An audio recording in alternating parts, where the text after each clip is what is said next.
Hello, everybody. I'm here today with Kathy Wiseman and Teresa Edmondson. How you both doing today? Good. So glad to have you. Looking forward to Um, our chat. oh, me too. Kathy, Kathy Wiseman is an internationally acclaimed leader, speaker, and consultant in both family wealth transfer and Bowen family systems theory. Through her company, Working Systems Inc., Kathy consults with forward-thinking clients evolving a singular and sought-after approach. Kathy's secret to keeping her work fresh and modern is her adventurous mind, deep curiosity, and innate drive to turn theory into action. Her humor and fascination with people and story make her a relevant partner to all generations.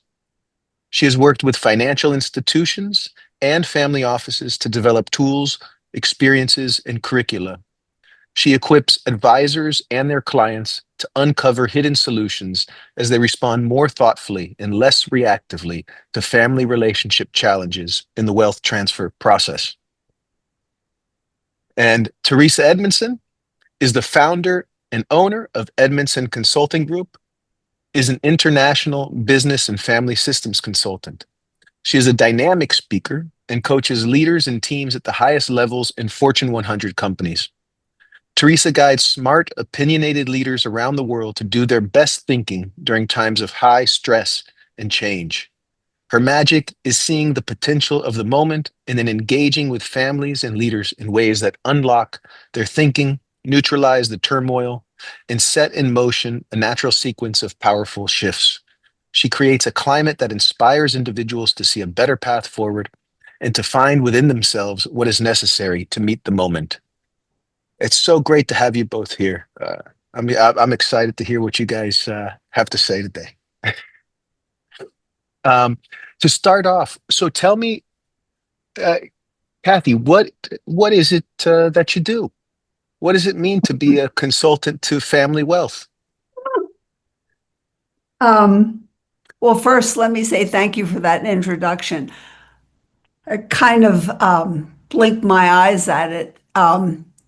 If I were to introduce myself, more humbly, it would be that early on, I was a great observer of myself and my family and became Mm, intrigued with that I wasn't often acting individually, that I was responding to a system that out of my awareness. And that one fact has really guided my career in non-family businesses and for this new and very direct focus on families of wealth.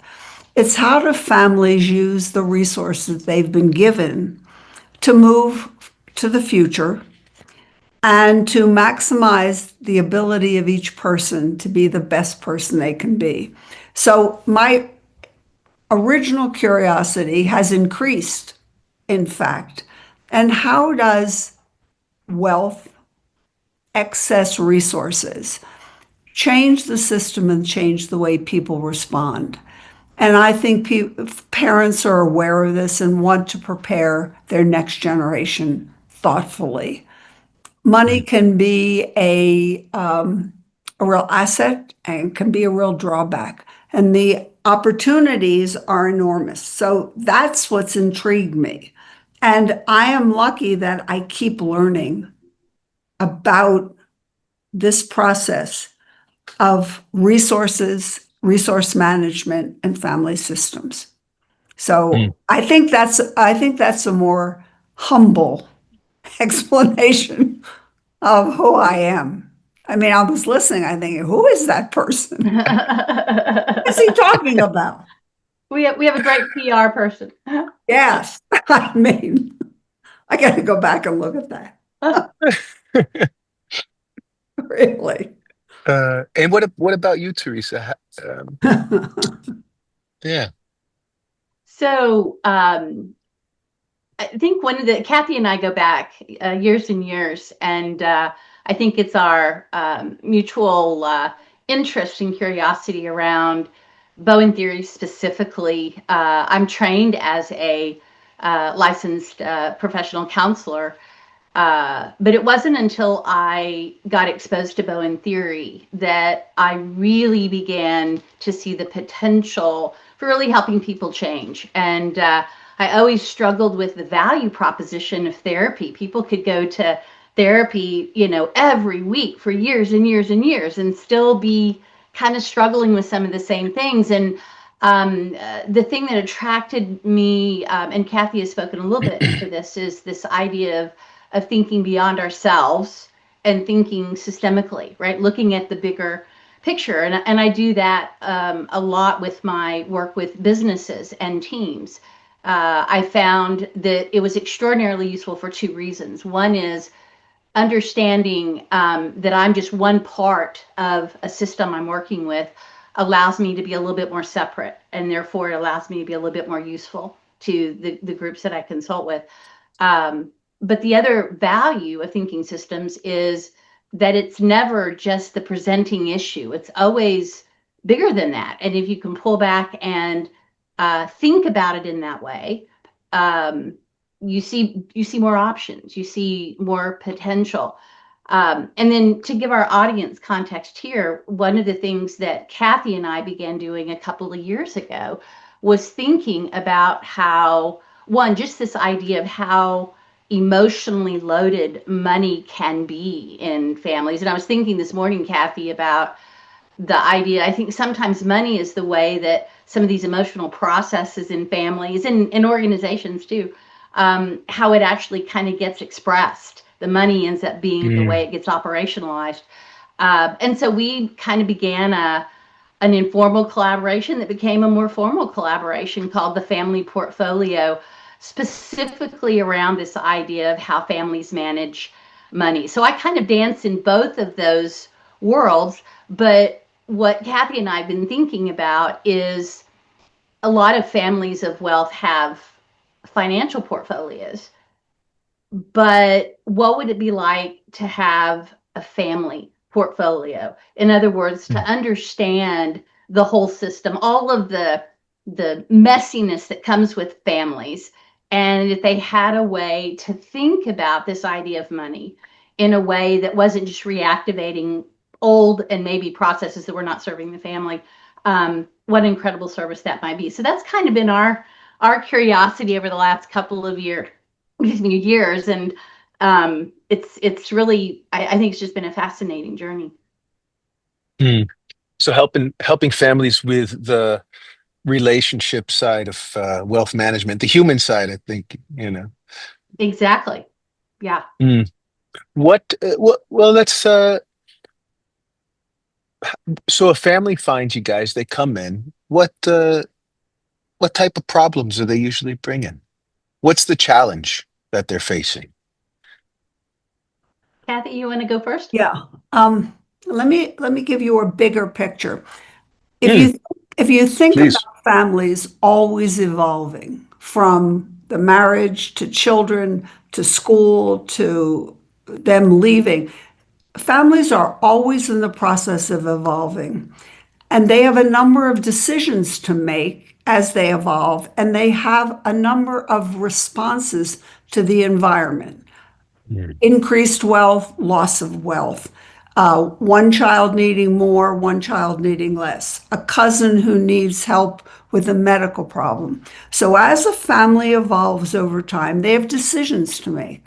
And those decisions are emotional decisions as well as financial. And they alter, adjust, move the family in one direction or another that often might not be where they want to go. So often a gift to one family member at the time makes sense. But how do you put it in context over this evolving family for the well-being of the people in it now and the future? It requires conversation that's often hard to do. It requires a familiarity with one another and the differing needs.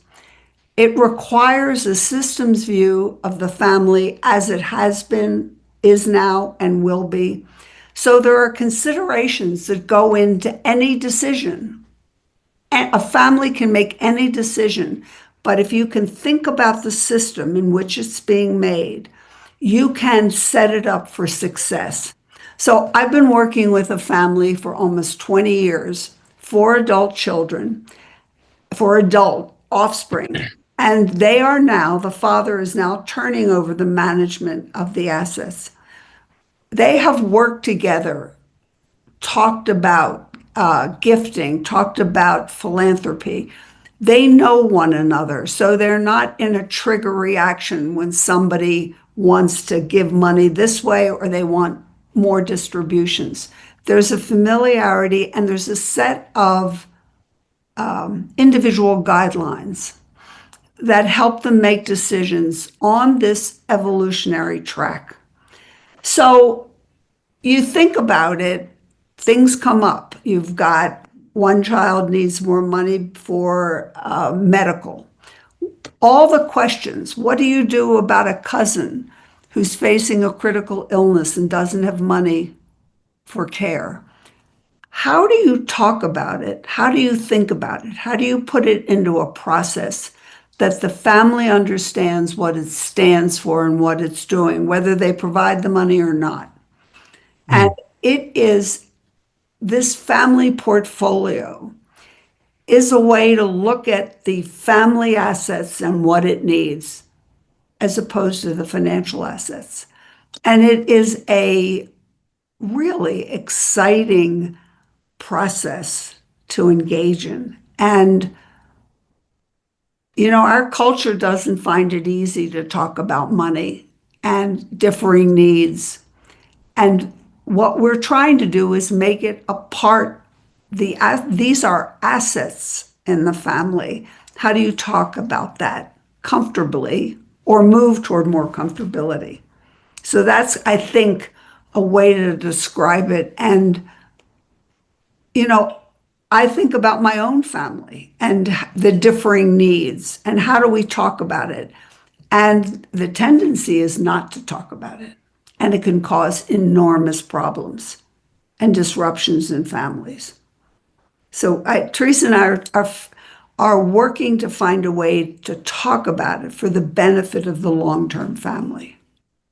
Mm. In fact, So the is it- phrase we use yeah. sometimes, Guillermo, is this idea of making the undiscussable discussable. Over the next 20 years, there will be the greatest transition of wealth between baby boomers and their children ever in the history of the world, and it's significant. And I think one of the things that really inspired Kathy and I to really begin to think about this idea of wealth transfer in a very intentional way is it is very hard for families to talk about wealth, to talk about money. And in fact, a lot of baby boomers, their kids have no idea how much money they have. And a lot of parents are scared to death that if the kids found out how much money they had, that it would ruin them, that they would sit down, they would stop working, they would stop doing all the things that they need to. So there's a tremendous amount of anxiousness within, especially parents who have amassed this wealth. Do I talk to my kids about it? If I do talk to my kids about it, how do I talk to my kids about it in a way that doesn't activate all of the messiness that we have in families, right? Dad always liked you better. I never felt like I got the time and attention from mom that I wanted. All of those things get kind of mushed up into this idea of who gets what and who gets how much and all of those kinds of things. And so if I had to say in a capsule what I think our secret sauce is, it's how do we help family have these kinds of conversations in a way that doesn't get everybody all worked up, and that it activates the better thinking part of the family, not the reactive part, and in many cases allows them to begin to talk about things that parents have been worried about but didn't really know how to approach. So I think the family portfolio really is just a way of helping families tackle this conversation in a way that's helpful and productive. So So families come to you guys, well, with the problem is what do I do with the assets that I have financially? And you're saying, well, what are the family assets? What do you want to accomplish as a family? Trying to think more broadly about the issue, about a whole. And sounds like the challenge is all of these that families can have a much narrower view of what's going on, of what's possible, of what they're capable of what the challenges might be. Of this one will get upset if I do this. How do I do it here, there? Who needs what? Um, and you're helping them kind of take a step back and think more broadly about this and what the if I'm hearing you right, what the goal is as a family. How are we going to move the family into the future in a way that's productive for everybody? Yeah, and Um, Guillermo, if I might add, uh, oftentimes this kind of history that families have with each other and all of the things that we as therapists know that families are dealing with. Families are messy, right? We all have our things we're trying to work through.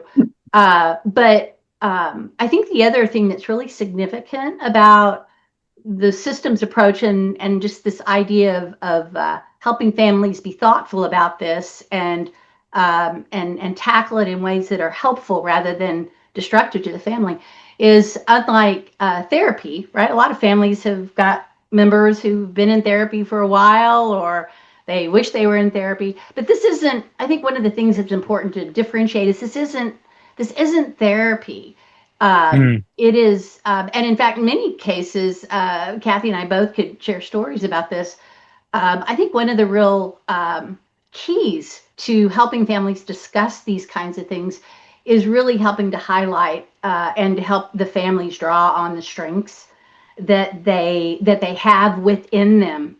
And so rather than focusing on maybe the way we've engaged with each other in the past, when you start to talk to a family about the strengths and wow, how did you guys come through that in such an impressive way with such learnings, with such support for each other, et cetera.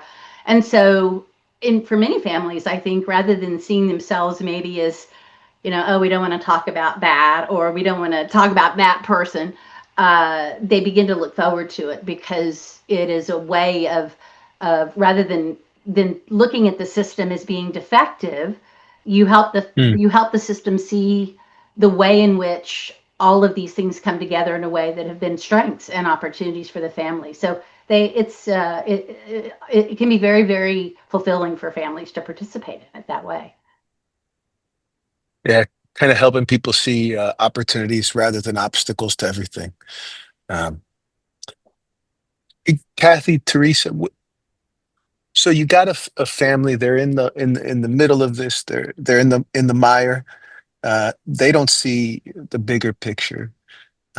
Is there something you notice? Like, how do you find the thread to start pulling to help people see this? Do you look for a particular? Is it usually one person coming in? Is it what do you start? Where do you get started? I'll throw it to Kathy. Okay. Let me give you a specific of what's happening lately. Beautiful. Um, the largest increase in litigation is in trust litigation. Mm, Trust litigation happens when the beneficiaries of a trust are upset enough to bring a case about the terms of the trust. And this is a human systems problem. This is not a legal problem, but solved in the courts. And that's often because the person who has set up the trust has never talked to the beneficiaries about his or her thinking. And so you've got a situation that's being handled in the courts that's an emotional process of people feeling slighted, not equal, and all the things that are emotional being tried in a legal system. So where you really start, and I just give you that as the background of what's happening, is for me, I am really interested in learning about the person who brought the case, what their thinking is, what they're thinking about the family, and really trying to understand how they got to a place that they don't know why the trust was set up. I'm really interested in how they think. So I guess in therapy terms, you're starting with the person who has the problem and trying to understand how they see it, and then expanding that to the system. How did the system get to a point where they didn't talk about this? And that begins to open up, but it's always the person. It's being able to scope the larger system and then the person in the middle of it who is bringing the case. That's a way to it is a therapeutic process, but it's really, in my terms, I'm not a licensed therapist, is to try and understand the thinking and how it evolved over the generations, where it came from. Where is this aggrieved view of the world? And how did it happen? How did it happen in factual events? And how did it happen in the relationship system? So you're kind of an explorer. You're trying to put these pieces together for the person, and you're really helping them think about it in a broader sense. I don't know what they should do legally, but I do know how to expand a problem to a systems view. Teresa, that I think that's part of the gift is you see a problem embedded in a relationship and being able to expand it to the other factors that create it. We have to mark that down. That's I think the skill set. Yeah, what is the Yeah, I like meaning of the money issue, really? Because money is just money. Right. It's the meaning that gets attributed to it by a person that I think really makes a Right. difference.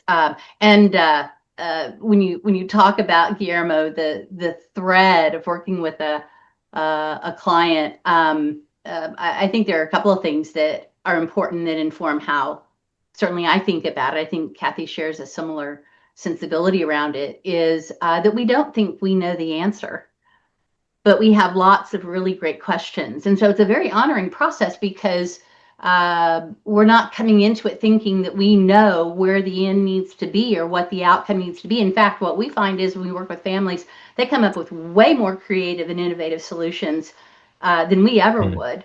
But if we can just ask the questions that activate their thinking and allow them to think about it a little bit differently. And I think one of the other threads that is helpful for that is just going back and looking at multi-generational examples in the family of how money was managed. And one of the reasons that I am particularly drawn to this particular application of systems theory is when I go back and look at my own generations.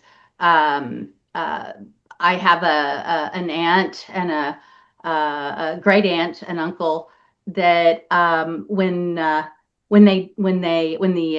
aunt passed away, she passed away last. Literally, family members showed up on the family homestead and pulled guns on each other. And you can't make this stuff up.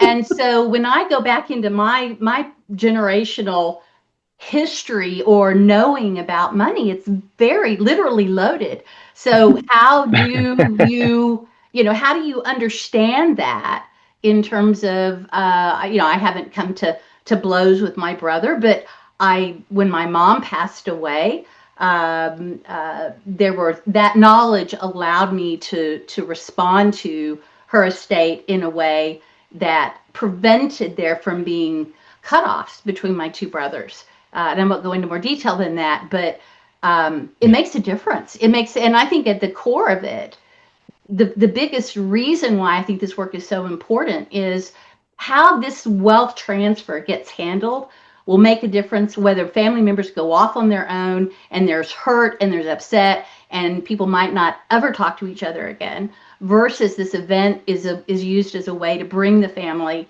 together in a way that it hadn't it hadn't been able to do up until that point. The stakes are huge for families. Mm, So it's actually a opportunity to, it can be a process that opens things up rather than this a secretive process that divides, has the potential to divide things further. Yeah, I like that word secretive, and it's why helping families figure out how to talk about it is so darned important. Uh, Guillermo, I have a question for you.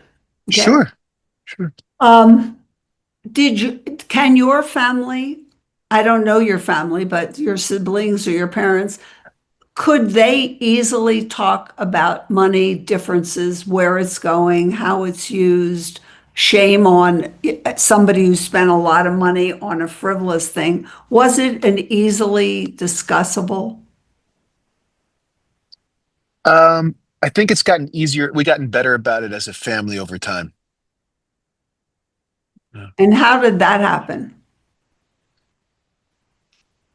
Well, I think part of it is, I think there's always been some openness around finances, and then I think as my parents are getting older now and thinking about what comes next, there's been more talk about you know, how are you guys, how are you, and I have a sister, how are you and your sister going to manage life? This is what we have. This is what's going on. Um, so it's been a lot more openness about it. I think it has to do with the degree to which my parents have uh, can look into the future. You're lucky. That's wonderful. So Yeah, you're actually talking about it. Yeah. yeah, yeah, And yeah. and another question follow up to that would be, prior to your mom and dad starting to talk to you and your sister about it, um, were you wondering? Did you know how much money they had? Did you know how they think about it? Had you and your sister talked about it? At what point did things begin to shift in that regard? Hmm. I don't think I wasn't thinking about it much.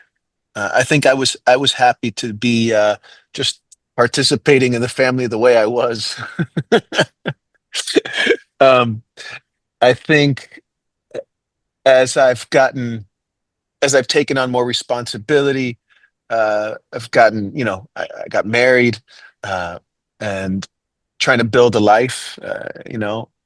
I've become more interested in how I'm doing financially, and so I started talking to my dad about that more, and him to me, and yeah, I think just wanting to be more responsible in general. So I think that coincided with them opening up, and I think it was good timing. Yeah, yeah. Thanks. No, great questions. Um, I loved, first of all, I love this idea of expand the problem to a systems view. Yeah. How do you do that for anything in your life? It's it's such a challenge. Got that right. Yeah, yeah. In the I'll anxiety of the give you a moment. practical example of that, Guillermo. Please. I was working with an international company, and in this particular industry, just seismic shifts are happening that are requiring businesses to operate differently than they ever have in their history. And one of the things that I have found is really helpful is helping people look at the kind of the history of how things were done. In other words, when you're thinking systemically, it's like, so talk to me about, when did this group begin doing what it was doing? In some cases, it was last year, right? It's an AI group, and they were brought in to do some specific stuff, or this group's been operating for 80 years. They've been doing things pretty much the same way for 80 years. But just looking at the history of how this particular group does what it does and how it has changed over time, just the act of going back and having them educate me about how this group has managed up through to the current point, it Mm, shifts. It shifts the way the group sees itself. It shifts the way that the group thinks about it. It allows us to pull out all of the incredible capabilities that the group has demonstrated as they've been able to evolve and change over time, which says, you've done this before, you'll be able to do it again. So it builds a sense of capability and competency that we don't know where we're going, but I think we'll figure it out. But it also, I think, helps to put the current crises in a larger context. So for me personally, as I look at everything that's going on in the world right now, the way that I kind of ground myself and don't, hopefully on a good day, don't get caught up in all the craziness that's going on in our world, is to look at and to reflect on things that are happening from a more historical context. So this isn't the first time our country's gone through struggles. It won't be the last time. But the ability to go back and look at history, for whatever reason, it seems to settle a group. It seems to settle a family. It helps them understand it in a larger context, a systems context. And that seems to make a difference. Yeah. Yeah, looking back, seeing what people have done, where they went wrong, where they went right. What worked? That's what worked, what didn't. It'd be really useful. Do you find that there can be a challenge with one generation to another? This, like with trust, with maybe how they view the older generation views the younger's capacity, something like this. Kathy, I know we both have examples. You wanna field that one? Well, I'm not quite. Can you just say the question again? I guess I'm wondering about the generation that's transferring down the money. Uh, my imagination is telling me that how they view the capacity of the younger generation would influence how they handle that. Um, I it has a great deal to do with it, and even my experience is that even if the next generation is highly capable, parents and have a way they want the money to flow down the generations and be used in the future. mm, Even if you have very competent next generation, what you're dealing with is a mindset that developed from their history. And it's how do you coordinate two different mindsets? And sometimes they can't be coordinated. And that works too. You know, this this finding an answer that's good enough is really a very calming thought. mm, And I've seen just really thoughtful people. When they think about the future, they have a way they want it to go. And the next generation has a way they want it to go. And even with great communication, they reach some kind of resolve that's good enough. And I think that's a concept that I need to get more familiar with. It's good enough that the kids are not given distributions except for things like healthcare, education. When the next generation says, well, we've got a project we want to invest in. That's how do you resolve those differences when the older generation who shepherded the money say, well, I don't think that's what it's for.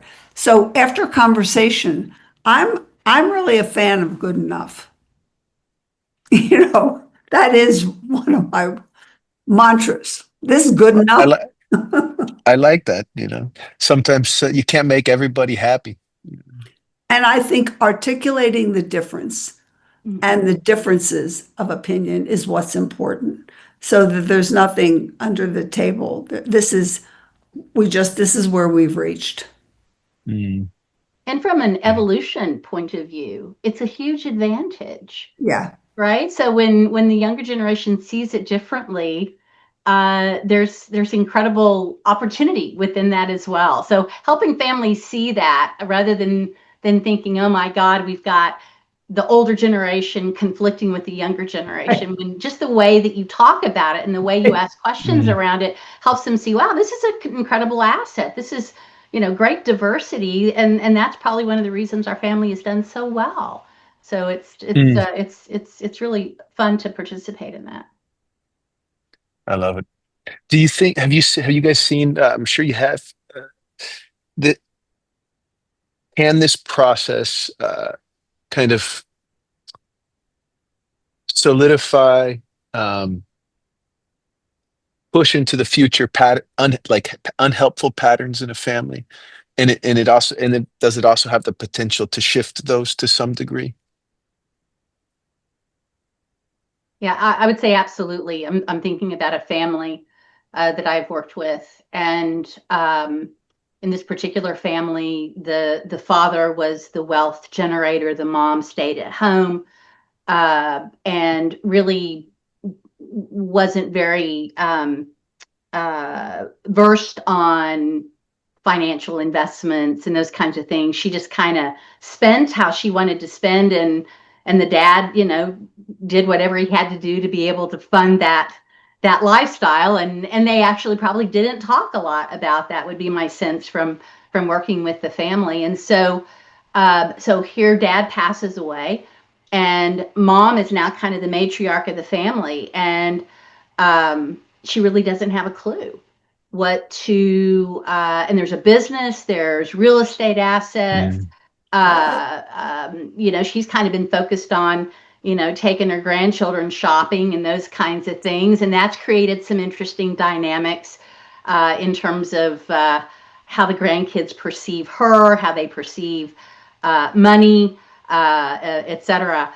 And so she's really at this place of having to figure out, what role am I going to play here? And Mm.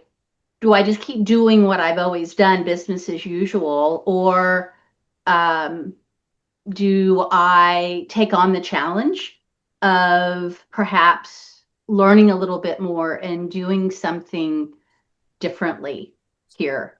And this is a work in progress. We will see how mom handles this, but it is a great example of how what she's been doing is probably not going to be, if the family wants to have wealth that lasts for multiple generations, that won't happen unless mom really steps up and says, wait a minute, I need to do something different. And in this particular case, I think letting her kids be unhappy with her, letting her grandkids be unhappy with her. I'm not just a Pez dispenser of money. I'm not an ATM.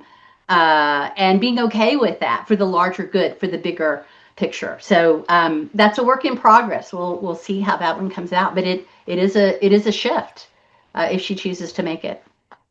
That's such a great example because there's so much emotional life at play there. Wanting to kind of please others, to make everybody happy, to not maybe giving up some functioning of self to the marriage in the first place. And oh my goodness. Uh, Yeah, yeah. but And what it's what an interesting. opportunity to do something It different. is. And one I think a lot of parents who might be in the audience can really relate to is the impact of what mom has done, this woman has done so far, is that the children who are the least functional are getting the most, and the kids who have successfully fledged, have successful businesses of their own, who are standing on their own 2 feet, end up kind of not getting anything, and or because they don't want anything, and they're not going to ask because they don't need it. And yet it is creating this tension between the children who are doing fine and not hitting mom up for new cars and that kind of stuff, and then the kids who are constantly have their hand in mom's pocket. And the unfortunate thing about that is it's creating tension between the Mm. siblings. And that's the opportunity, is how do they navigate this in a way that is that's fair, that helps the family long term. Yeah. You're making me think of also, you want, oftentimes people usually want what's best for the next generation. And part of that is providing resources. But another part is creating an environment where people have to grow. Um, and it seems like such a challenging balance to strike when you have the ample resources. And how do you think about delegating them in a way that there's still incentive to keep growing? Yeah. Kathy, is that Well, you've just, a question I've had since I started Bowen Theory is, can you be a self-defined person if you're not supporting yourself? If you are using other resources beside ones generated by self, Mm, can you be self-defined? Is that a part of being a person who, in these terms that Bowen theory uses, um, does support, financial support, create a dependency that goes against being a self? And mm, I have thought about that question for a long time. With the high cost of living, parents who support their kids with houses or mortgage payments, does that erode a sense of self? So if you have any ideas, you two, about that, it's it is a real, because there is a great deal of subsidy for functioning families. So that's a question that I've had for a long time. mm, Yeah. The I think one of the hardest things for a parent, and I'll speak for self, is when you have enough, when you're not struggling, when you have Right. enough, you have more than enough. Um, the hardest thing for a parent is to let their child struggle. It's just, and especially when I could just write a check and all of that would go away from my kid. Sometimes that's the easiest thing to do, is to write the check. But of course, the struggle is how one gets stronger. The struggle is how one grows. That's how you learn about yourself. And I think that's a key theme that we find, especially in families of wealth. How much do I allow my kids to struggle? And what are the trade-offs? And how do I do that in a way that is going to be the most helpful for the family? And there's a book that came out, gosh, maybe 10 years ago, called the Pathology of Altruism. mm, And basically the premise was this: when does helping help, and when does helping hurt? And that is just such a front and center question for so many families, all families, I think, all parents, but especially if you have a lot of wealth and you can make all of your kids' struggles go away. Uh, Man, how do I deal with that? And I feel bad if I don't do anything, and I feel bad if I fix it for them. So it's hard as parents to find one's way through that. mm. I imagine what's a good thing you guys are there. Certainly thought Um, partners. yeah. How many kids do you have, Teresa? I have three stepchildren and three grandchildren. So my Oh, husband and I, we were married for 38 years, and I kind of became an instant mom. And yeah, and I would say the marriage part was pretty easy. It was the navigating the differences between my husband and I of how to help and not hurt. That was probably the hardest thing for us as a couple to figure mm, out, especially because they were not my biological children. And so, on the one hand, I could be kind of objective. Their pain wasn't necessarily my same level of pain, and so I was okay with letting them experience the consequences of some of their choices.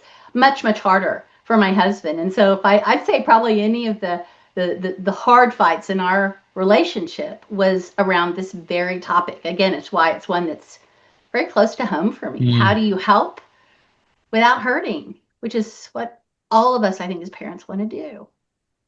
mm, absolutely.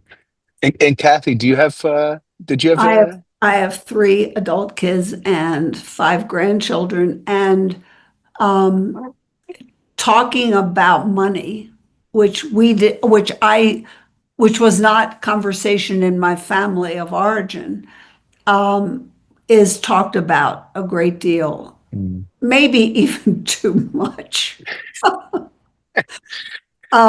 But thinking about now, like your parents, thinking about the future and what are the needs and how can I help without really impacting motivation. So we we are talking about it a lot, and mm, which is my response to being with families where it is not talked about.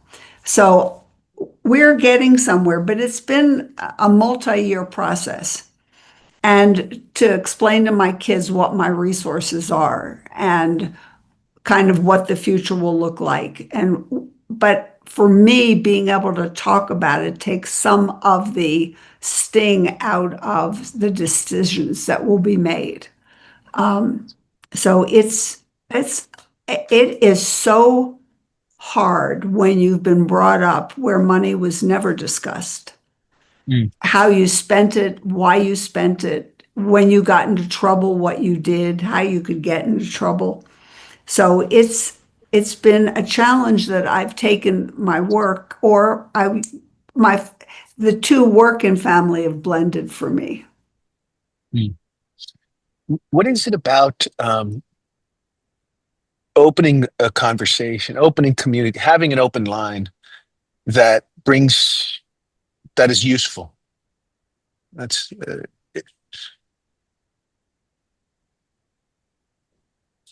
I think for me as a consultant and therapist, especially in this space, I think that the biggest asset is a mindset of curiosity, not a mindset of judgmentalness, not a mm, mindset of I know what's best, but one of curiosity.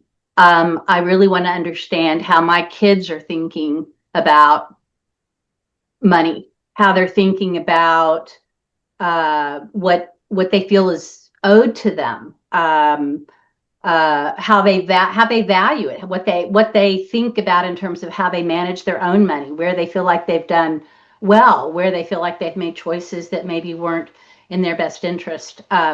So it is hard sometimes, I think, as parents, especially if you have uh, one child or more that maybe struggles with financial money, et cetera. It can be hard to stay in that curious place versus that mm. loaded judgmental. Let me lay a little wisdom on you here. But I'd say curiosity is the greatest asset.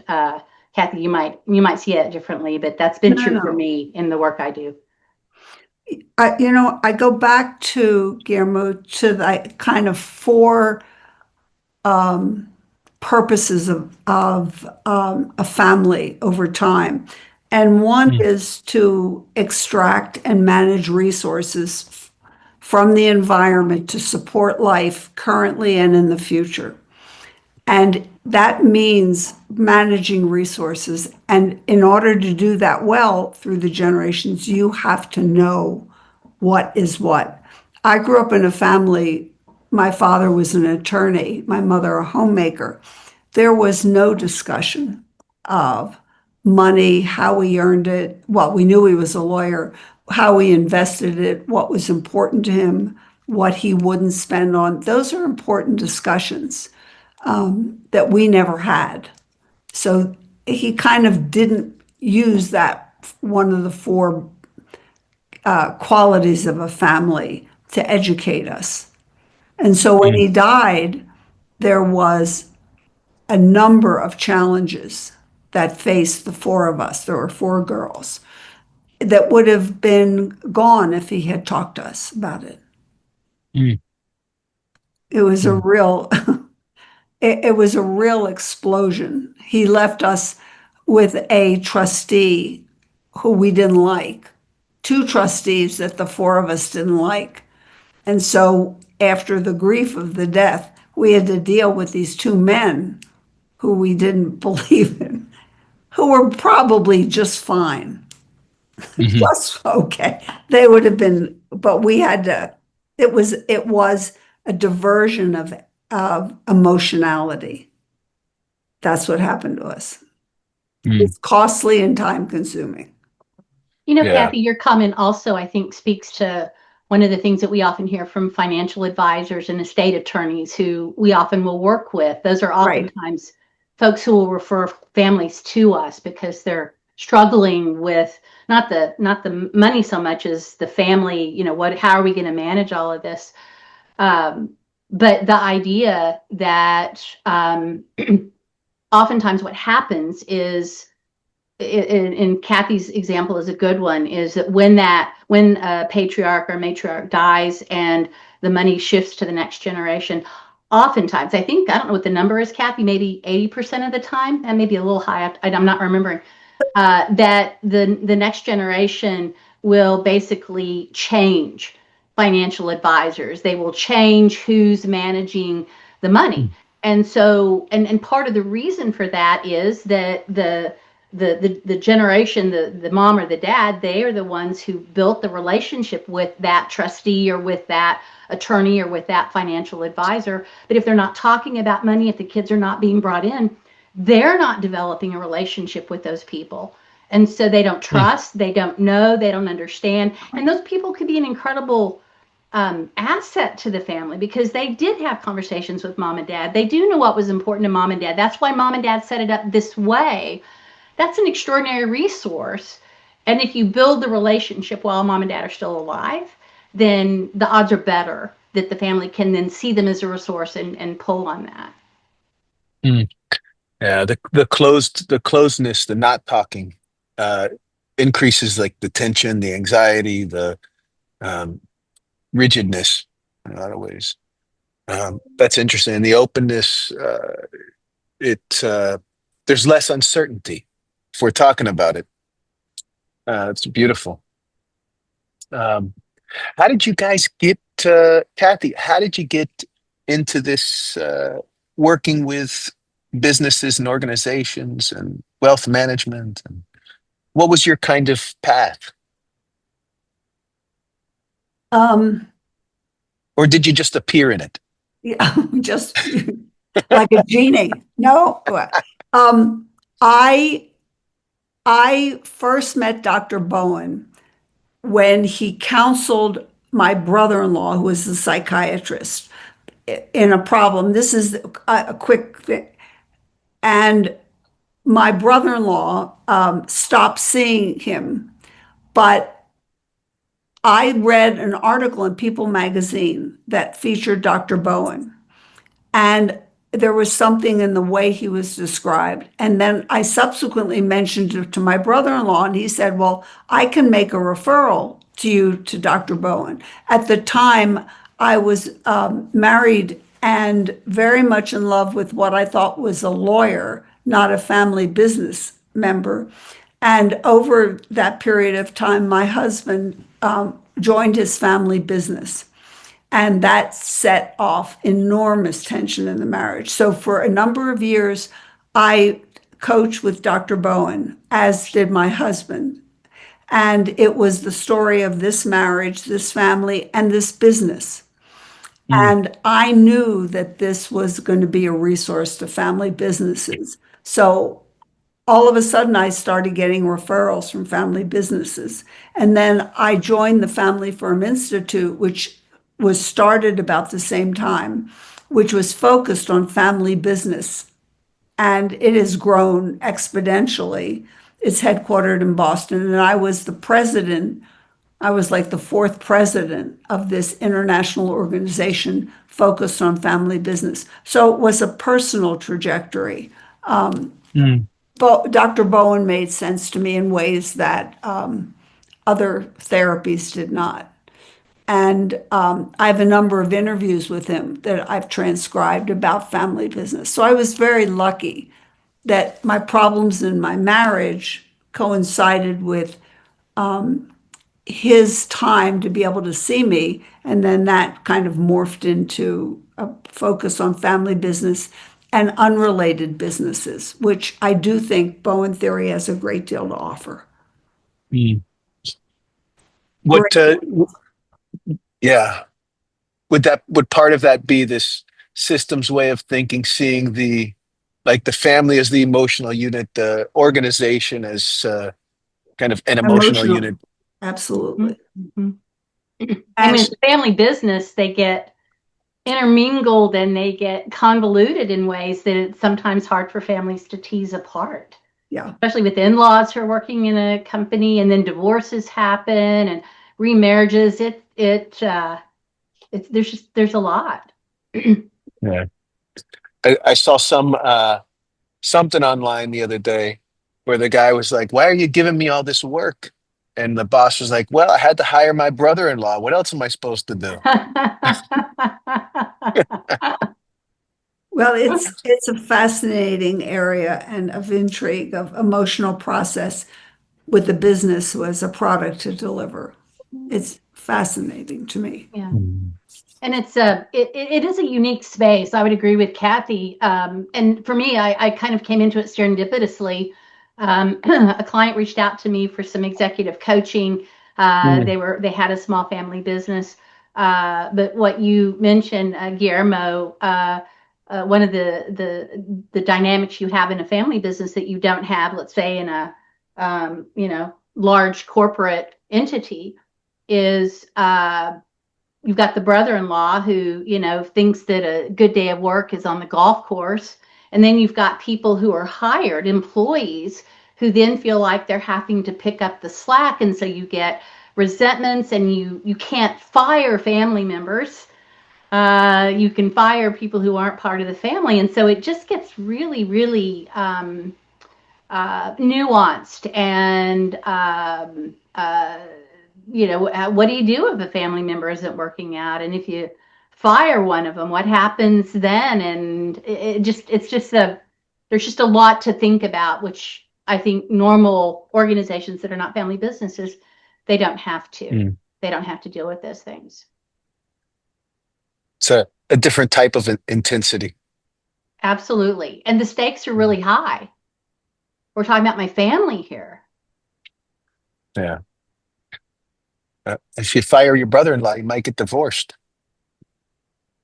Or I lose my sister because Or she's going to side with him, and now we're not talking, and now the cousins they don't get to experience birthdays together. It just goes on. It can go on and on and on.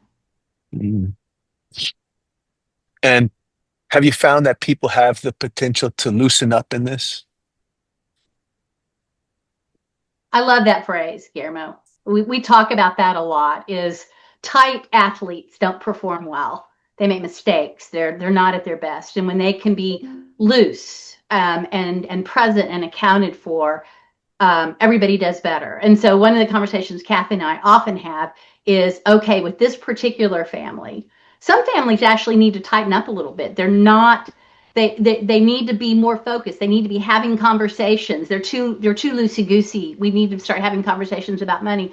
But I'll speak for myself. Oftentimes, those are not the families that I get called in to work with. Usually, they're extremely tight. They're very anxious, and so you want to be very thoughtful about not tightening them up even further. And so the goal becomes, how do we bring humor? How do we bring lightness? How do we bring curiosity to this in a way where they start to relax? And believe it or not, Guillermo, sometimes that's the secret sauce, is just when they can begin to relax a little bit, they think better, and then they find their own Mm. solutions. We can just untighten them. So I love that. I love that language that you use around that. I think it's very, very accurate. Do you have a little story vignette of somebody loosening up?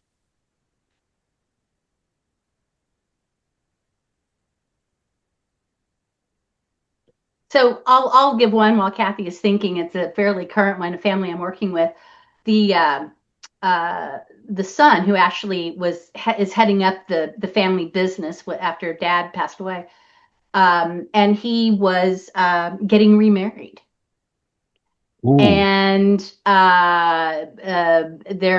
we had a blended family coming in, but more importantly, he had been single for, gosh, 10, 12 years. And I think mom had really grown to depend on him. And so little things start to come up where he's like, why is my mom doing that? Or why didn't my mom invite us, or why did my mom ignore my fiance, those kinds of things. And as a consultant and as a coach, I could say, wow, I don't know, why would she do something like that? You need to have a meeting with her. And so, versus it's like, think about it. You've been kind of the all by yourself for the last 10, 12 years. My bet is the family's really come to lean on you, and they're probably trying to figure out, what does this mean in terms of, are you going to change? Are our relationships going to change? Am I still going to be important to you? So Uh, it makes total sense to me, right? That everybody's kind of trying to figure this out. So just engaging around the topic in a way that is normalizing and is lighter. Oh, this ain't going to be the last time, right? That a family member is questioning, are you still going to be my big brother? And am I still going to matter mm. to you? And you guys will figure it out. You have your strong family, et cetera, et cetera. That's Teresa. That's such a great example of how deep and subtle the emotional process is in this. Where this guy was alone for on his own for a while, became really important to the family, and then expectations build. He's always going to be there. He's around. He's helpful, and then he gets his own life a little bit, and it's shakes things up. There's uncertainty in that, and it makes people anxious in the family. Why aren't you paying attention to me? Are you going to be here for me? Um, it's fascinating how these little shifts can bring out so much emotion in people. Um, Beautifully said.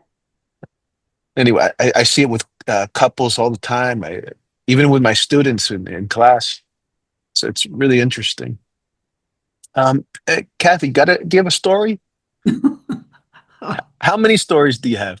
Well, I'm trying to think how I can describe it without drawing it. I hope this makes sense. If it doesn't, exit out. A Okay. young, a young woman, very successful business with her father, um, s- started a part of the company in a different part of the country. And her mother, she hadn't seen in 5 years. And her father was dating a woman. The woman didn't like her, and she didn't like the woman.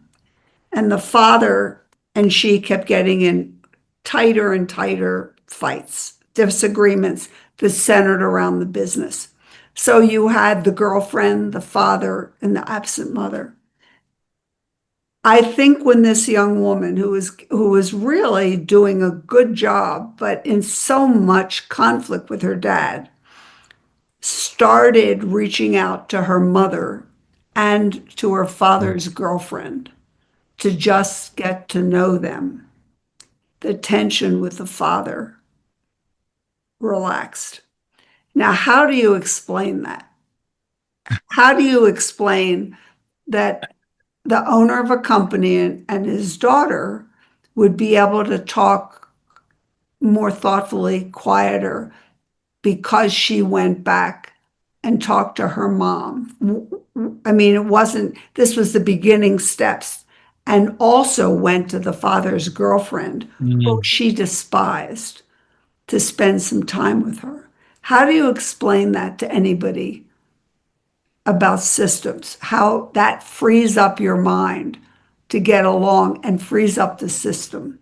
So it's those kind of things that it's, I think, encouraging people to move beyond things that are comfortable in relationships that frees up the system. And Mm. I've seen it, and it's been something I try and do in my own life. And sometimes it's just hard and you can't do it. And sometimes you can do it. But I hope that that was an example of somebody getting looser That's it's a and how great it should. example. Well, it's such a great example. You know, this, I imagine they're coming to you, or one of them's coming in saying, "We're fighting.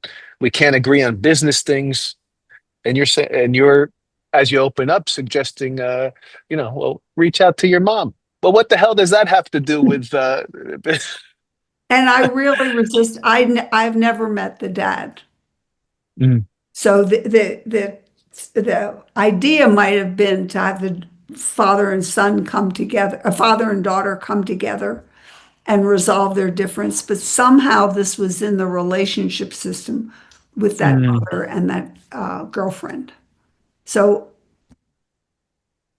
it there's something about Bowen theory that values the relationship system, whether it is working or not, and to not be afraid of going to where it's not working or where it is working. I think that's the real value for me, is to not be afraid of going to places where there's cutoff or upset or conflict. Not to mm. And resolve it, but to understand it. Guillermo, I think you also can appreciate this, how what I think so valuable about thinking systems, whether it's a team, a family business, transfer of wealth, couples counseling, is so many, I'll call it interventions out there, are so based on how people feel. Hmm. And what I have found is so useful in framing things in a systemic way is that it helps a person get comfortable with being uncomfortable. So the woman in Kathy's example couldn't stand this stepmom or Yeah. potential stepmom to be. And a lot of people would say, no, I'm not going to go talk to her. I can't stand her. Versus a more mature, and I would say informed by theory. Why do I want to do this? Because it's going to help my relationship with my dad go better. That's why I Mm, want to do this. And so making peace with the fact that oftentimes personal growth and movement and shift within a family happens oftentimes when it's uncomfortable. And I just find one of the real values of coaching is just the ability to be there in the uncomfortableness and to normalize it. Yeah, you're growing. This is uncomfortable. You haven't done this before. And that's okay. That's not a sign that anything's wrong. In fact, it's a sign that you're doing something pretty important here. I think I'm keeping things comfortable is sometimes not useful for families. I can't let my feelings dictate. Sometimes it has to be informed by theory, by I have to have a relationship with this person. So how am I going to do that? yes, framed by a principle or goal rather than the feeling, um, Of the moment. Absolutely. feeling of the moment. Absolutely. You know, so somebody's coming with a very specific issue, like conflict with their partner, their father, who's their partner, um, or whatever the scenario is.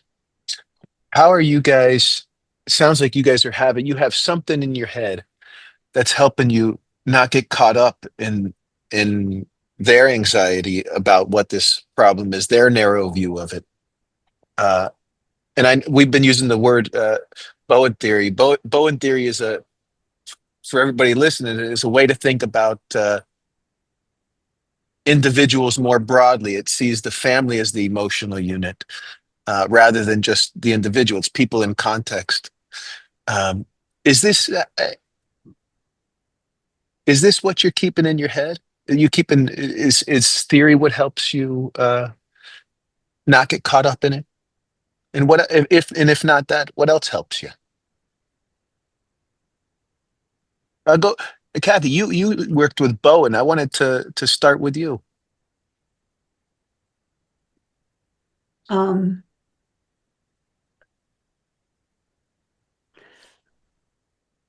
I hope this answers the question. I'm an oldest sister of sisters. Um, I think I know what you ought to do, but I don't. And I've made a lot of mistakes. And Bowen theory has helped me figure out my place in the system as a family member and as a consultant. And my role in in any kind of consulting engagement is just to help people think. And I'm Mm, good at that. I'm good at curiosity and I'm good at questions. And it has been a constant training over the years to not know the answers to somebody else. But mm, I am skilled at questioning and painting a bigger picture. And mm, so that's what I turn to. What is it that hits me about the beauty of this situation? And so I've early on realized my natural inclination to have answers for others. And so I've got a pretty good training schedule of how to stay out of other people's lives, but to mm, be a really good thought partner. So that's mm, really the best answer I can give you. Um, I think Bowen theory, in many respects, saved my life mm, in my ability to be a self in a highly anxious system, which I was confronted with in my 20s and 30s and 40s, and have a way to manage myself through that. And I mm. credit that way of thinking. So it's a very interesting process as I look back on it. But I think it has guided me through some real difficult situations. And there was So, a price to pay. I mean, it wasn't mm, all success, but in the end, I really credit this way of thinking with saving my life in a couple situations. mm, Guillermo, I think another example of how systems thinking makes a difference is when when someone comes to me with a question about their family or how they're going to have conversations with their kids about money. um, you naturally, if you're a systems thinker, you naturally ask about the broader parts of the system. And I find just the act of asking, what about, the cousins, grandparents on your side, grandparents on your wife's side, to what degree have you talked to the kids? To what degree? Just the questions you ask broaden the way a person thinks Right. about the situation. And I think that also makes a big difference. They start to see it mm, differently. Wow, I hadn't thought about it in the context Right. of the my dad's divorce and his three marriages. And now I'm starting to see it a little bit differently. So it affects the questions and the people that you pull in, or certainly that you ask about. Uh, mm. some families are twitchy about, we don't talk to those cousins, or we don't, I don't want them involved in this process. But that doesn't mean you can't ask questions that get people thinking a little bit more broadly. I love it, and that makes a lot of sense. You have even the notion that there is a broader picture can be useful in asking these questions when you go in, not getting caught up in it. And Kathy, if I think one thing I heard in what you said, it's been true for me too, is that working on your own life from that perspective not only can be useful to you, but it helps you be figure out what's helpful with in when you're in this position of being a consultant or a coach or uh, Right. a counselor. Yeah. Do you get do you guys have any questions for each other? Any curiosities that What do you guys, or what are you working on now? What have you guys been chatting about? Well, my focus right now is to reach more financial advisors and trust and estates lawyers Mm, because I'm intrigued with kind of the impact of family decision making on them. So that's really what I'm focused on in meeting with and talking to them about their mm, roles because their roles are pretty intense with these family disagreements. So that's what I'm really interested in hearing what their experience is. And mm. we've You're actually got not. a Uh, we've got a meeting and being scheduled with a financial advisor who actually referred a family to us. And so one of the Oh, things that we are really interested in is what shifts did they see in the family?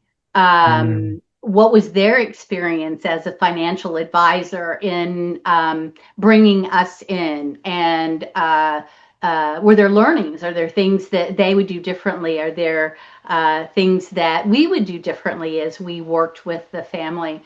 And I just think that's so useful to not just have our own perception of, and I'll give you an example of a family Kathy and I were talking about. And I was saying, when I started work with this particular family, I really, my hope was that they could get here, and they got here. And I had a lot of judgments. I'm like, if I'd been a better consultant, maybe if I'd been a better coach, then, it would look like this. And Kathy's wise counsel was, sometimes that's huge for a family. And what this maybe over time and over multiple years, maybe, but don't underestimate the kind of shift that this was for that particular family. So the mm, opportunity to get outside our own work and to talk with the other parts of the family system, in this case, a financial advisor or an estate attorney, has also been it's fun, but it also is really informative. It helps us, I think, fine tune how we work with families and what we do that makes the biggest difference, and to not put our mm. agendas on them, which is sometimes hard to do.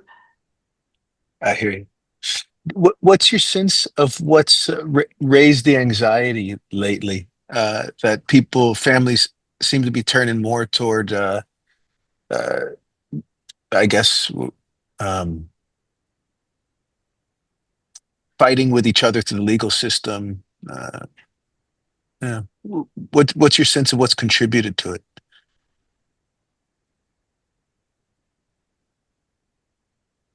Well, you I like to think of triangles here, and how if a part of the triangle, if a member of a family has not been brought in, Mm, they're not aware, they haven't been consulted. Usually those are the folks who file the lawsuits. And so the ability to see the triangles and who have we left out and where are the relationships not established, I think that is a really good place to start. But I would also say, Guillermo, the world's just a very anxious place right now. It's probably, I've never seen the world in such turmoil in my years as mhm, I'm seeing it today. My perspective. And we'd be crazy to think that that doesn't influence everybody in a system. And so sometimes it's about parsing out how much of this is the bigger milieu anxiety within the world right now, and then to what degree is mm, that getting played out in the family. It's certainly a good place to start. Kathy, you were going to yeah. say something.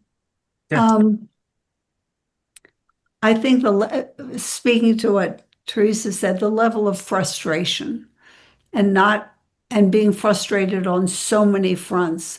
When something like this comes up, let's seek an outside resource. It's a relief. It is the triangling process. And I I get it. I mean, that makes sense. I don't have the internal strength to kind of keep fighting, disagreeing with my family members. So the opportunity is to learn a new way to resolve these differences. that I think is quite exciting. To be able to talk about things that are meaningful with people who are meaningful to you is really Mm, exciting. And there's mm, ways you don't just jump in, but there's the gradual ways of doing it can be so rewarding for those people who are willing to try it. Um, and things that you thought to be undiscussable become discussable. And that's a great kind of accomplishment. It's a real service to families, Right. Kathy. That's what draws me to this work. It really Yeah. is a service. yeah. I love that. It's a message of hope, you know. Yeah. Um, I like to think, speaking of the larger milieu of anxiety, as you put it, Teresa, that families have the opportunity to bring calm to that, and that can spread, perhaps. Yeah. Uh, anyway, I got a question for you guys. What do you hope people take away after working with you? What would be somebody's been working with you a couple of months, a few years? What's your hope? Speaking of of what they might leave with. Whoever wants to start. I'll start. A systems view, no question about it. To take a intractable problem and put it into a systems perspective. That's Mm, what I hope they take away. And a good time.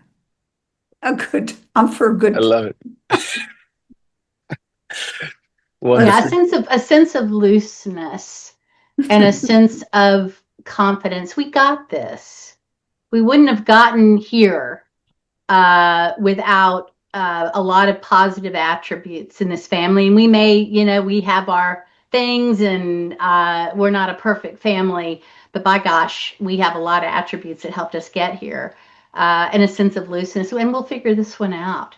We're not Mm, we're not broken. And I would say that would be the other key takeaway that I think is important for families we work with, because so many times people, when they engage a therapist, they feel like at some level their family's kind of messed up, that they're doing it wrong, that they're not as good as other families. And so to just normalize, all families deal with this to some degree or other. You guys are not unique with that. Every family has to kind of find their way, and you're not broken.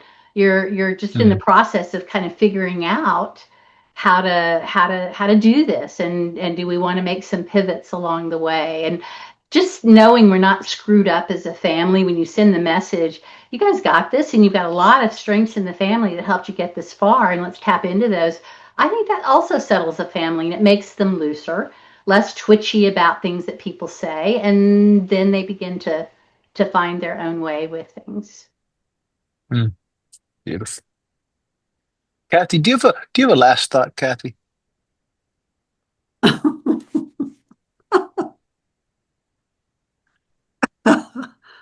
No, I I don't. love it. That's perfect. That's perfect. Perfect. Thank you so much, Teresa and Kathy, for being here. And Thank I had a you. wonderful time with you.